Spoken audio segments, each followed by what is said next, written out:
Oui, bonjour monsieur. Bonjour. Vous venez d'assister tout à l'heure au lancement du projet d'assainissement de la ville d'Atabamé, assainissement domestique. Alors dites-nous, quelle est votre appréciation de ce projet? Non. En fait, le lancement, le projet, c'est un bon projet. Mais c'est les contours. Dire au jour d'aujourd'hui, ce n'est pas même au jour d'aujourd'hui, dans n'importe quel pays, on ne peut pas parler de projet sans parler de contribution. Le bailleur de fonds demande toujours la contribution du demandeur. Donc, nous sommes au premier abord dans le projet, c'était annoncé que 700 latrines qu'on devait construire. Voilà, aujourd'hui on se retrouve avec 400 latrines. Là-bas, il y a une zone d'ombre. C'est là-bas seulement que moi j'ai vu que non. Et je ne suis pas du tout satisfait, même par rapport aux 30 000 francs.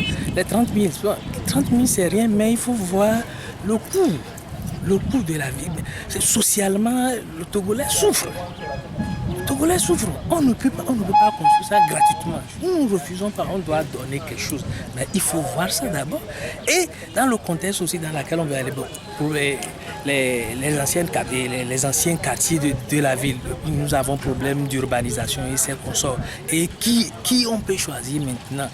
Les 200 latrines, c'est bien. Comment ils vont repartir les 200 latrines entre les 3 cantons qui existent? Donc, ouais, les nouveaux quartiers, eux autres, vous allez voir que chez eux, dans les nouveaux quartiers, et eux autres, l'urbanisation, ils n'ont pas de problème d'urbanisation comme ça, même problème de latrine aussi familiale, ils n'ont pas ça.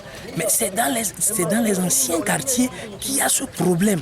Donc, il faut voir, mais aujourd'hui on nous dit bien que celui qui peut vivre en ville, là-bas vous voyez que ceux qui sont nés en ville, qui ne connaissent, qui n'ont même pas de village et qui n'ont pas de moyens, ils vont aller rester où?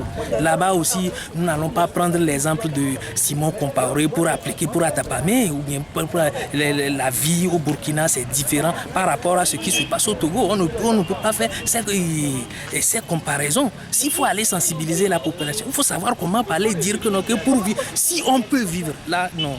Le thème de dire qu'on peut vivre là, le thème que le président de la délégation spéciale a employé là, non. Moi, je ne suis pas du tout d'accord.